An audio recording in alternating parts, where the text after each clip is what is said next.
Today we're going to look at something that's surprisingly polarizing in the metal guitar community, the BBE Sonic Maximizer. What's up everybody, welcome to the channel. If you're new here, my name is Taylor and I do all sorts of guitar related stuff like this.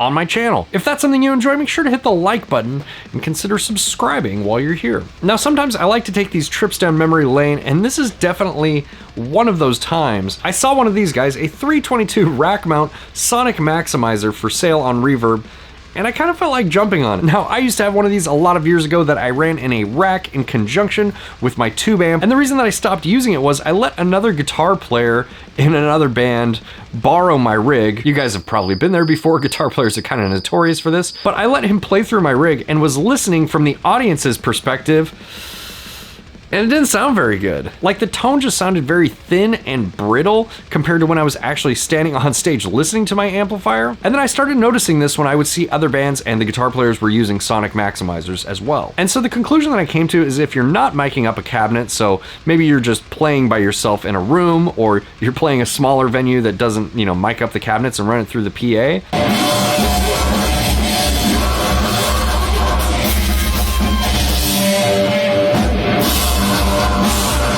that it can actually make your guitar sound much fuller. But if you put a microphone on the same cabinet aimed at the cap of the speaker, you might end up sounding thin and brittle. So when I saw this thing online, I knew I had to get it and check it out and test that theory out for myself and for all of you watching the channel. As a matter of fact, I put a poll up about Sonic Maximizers for you guys, and it seems like a lot of people have some interesting opinions on the Sonic Maximizer. Some people think they're glorified EQs, some people think that they do amazing things to your guitar tone, and some people think that they're total garbage and they destroy your guitar tone. So hopefully in this video we can answer some of those questions. So the way this video is going to work is I'm going to plug into an amp and plug this guy into the effects loop, and we're going to dial it in a little bit and see what kind of changes it has to the tone for better or for worse. And then I also have one of these guys, a Sonic Stomp, which I thought would be kind of interesting to compare to the rack mount version of the BBE Sonic Maximizer. I realize that these are not from the same era and they will differ just based off that alone, but just go with me on this one here. We're just trying to have some fun. And then we'll do a shootout in between the amp alone,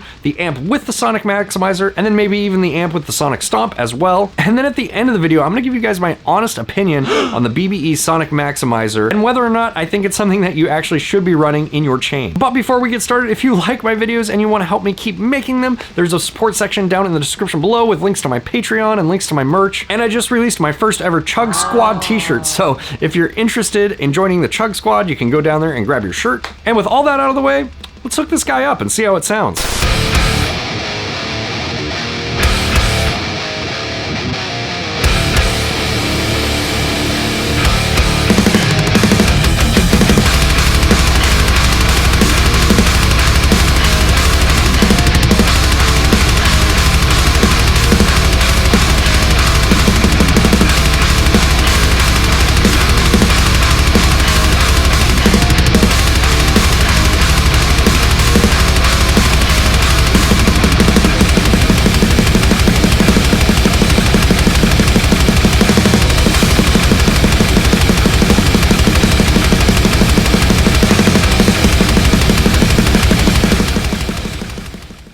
What's up guys, I'm plugged into my क्रंkenstein Plus. A lot of you have been asking me about this amp and I will do a video on that in the future, but I thought I would get it out today and just use it for this demo. We're boosting it with a Fort and Grind and I have the BBE Sonic Maximizer running in the effects loop. Let's start out by just listening to the amp boosted with the Fort and Grind.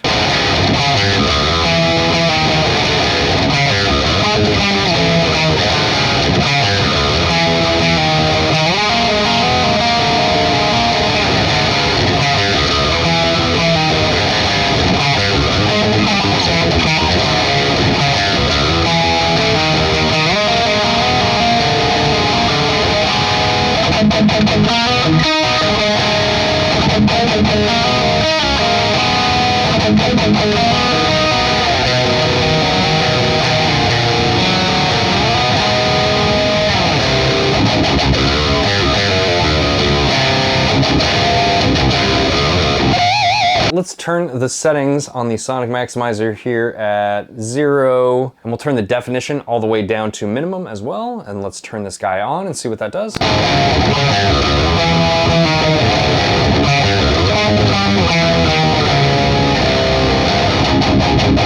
It's almost cutting the high end. Let's turn this up here a little bit.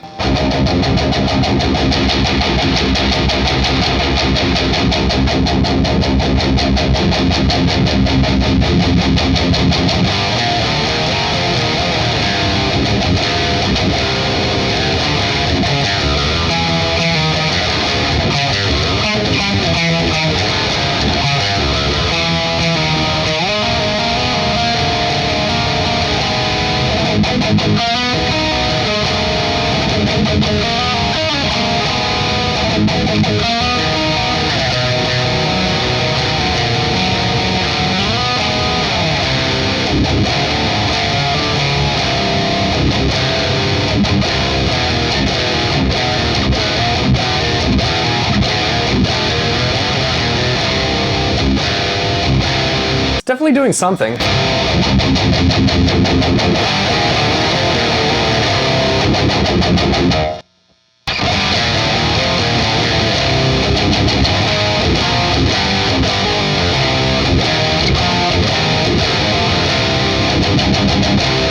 It definitely sounds like it is scooping the EQ on the amp, but also adding like a really tiny little gentle amount of saturation to it as well.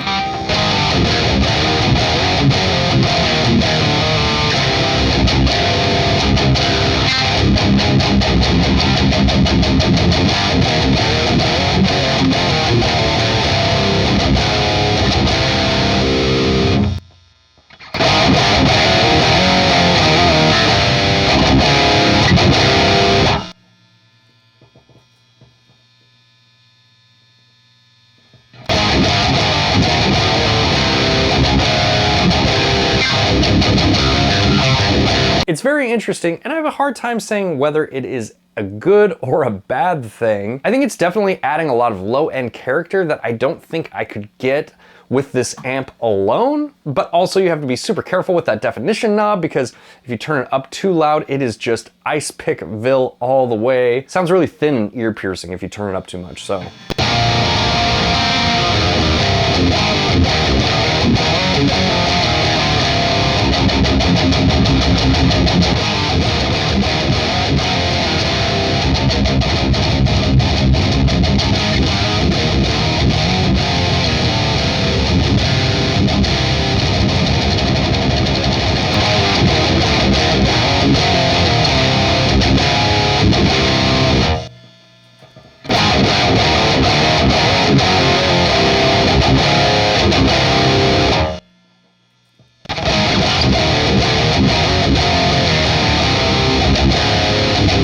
And I've seen a lot of guitar players mention that this is essentially a presence and depth knob if you hook it up in the effects loop of your amplifier, which I sort of agree with. That's part of the reason that I chose this amplifier, is because even though it has a master presence knob, it does not have a master depth knob. And it just doesn't have a tremendous amount of low end as is. So I think in the case of something like this, where you want to thicken it up a little bit and add some thump into your cabinet, it could work. An EQ pedal could probably also work. Okay, let's hook up that newer Stomp box version that I have and see how that compares to this old school 322. Okay, I have the Sonic Stomp hooked up in the effects loop, and the settings are roughly the same. Let's hear how it sounds.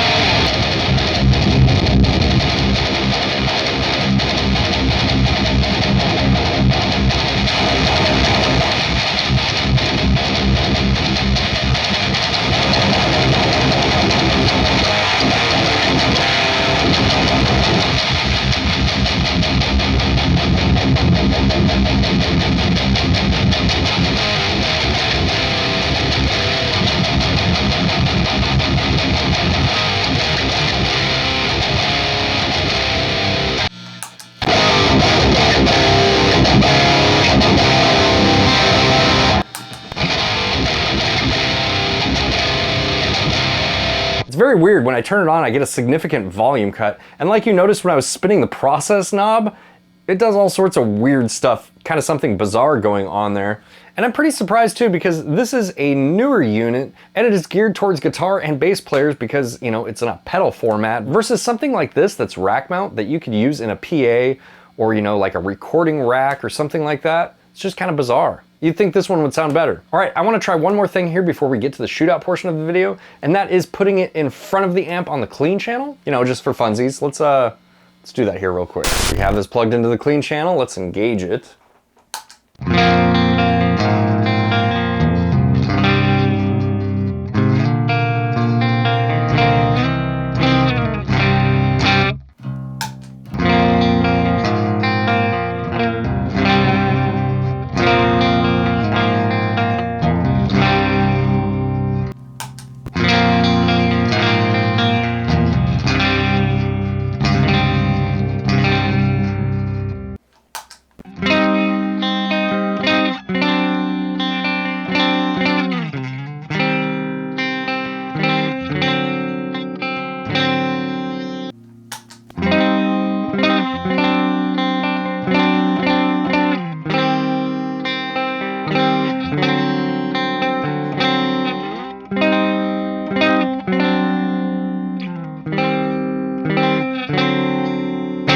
Okay, so the Sonic Stomp is definitely much better in front of the amp on the clean channel, at least to my ears. This amp has sort of a dull clean channel. And using the Sonic Stomp kind of brings it to life a little bit and makes it a little bit more chimey.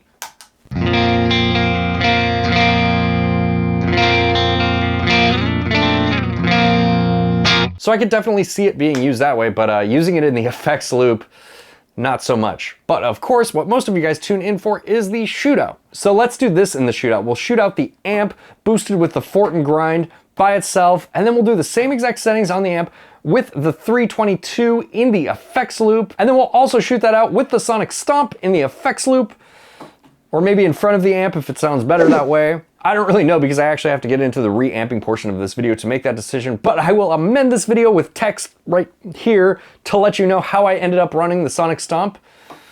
And yeah, all right, let's shoot these bad boys out.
Alright, so what do you guys think about using a Sonic Maximizer after watching this video? Has your opinion changed, or is it still the same as before you watched the video? I'm really interested to hear what you guys have to say about it, so definitely let me know down in the comments below. So I went back and forth on this a few times while making this video. At first I thought, oh, that's really doing something cool to my guitar tone. But then when I was actually going to mix those guitar tones, it was really difficult to get those guitar tones to stand out in a mix. And I really think that's because a lot of what's happening with the Sonic Maximizer is it is bringing out your lows and your highs and effectively scooping your mids. So when you're listening to that in the context of a full band or in a mix or something like that, your guitars kind of disappear into the background and just sound a little bit thin. The vast majority of frequencies that sound excellent on guitar reside in the mid-range, so by cutting that out, you're kind of doing your guitar tone a disservice. And as far as this thing goes, I looked this up to see if it could even be used in an effects loop, and I see a lot of people use them in their effects loop, so I have no idea why this thing sounded so bad in my effects loop, but I think the preferred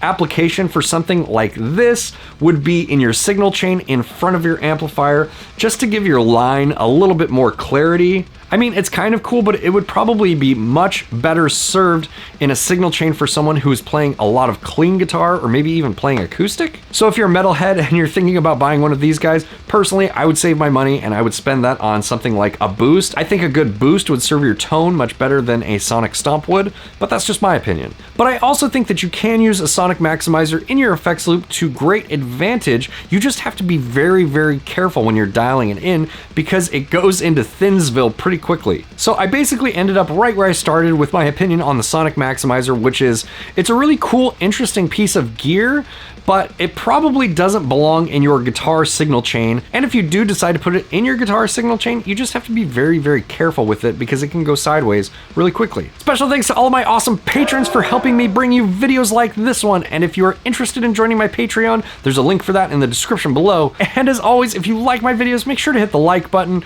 consider subscribing, and I'll see you guys in the next one. Bye, guys.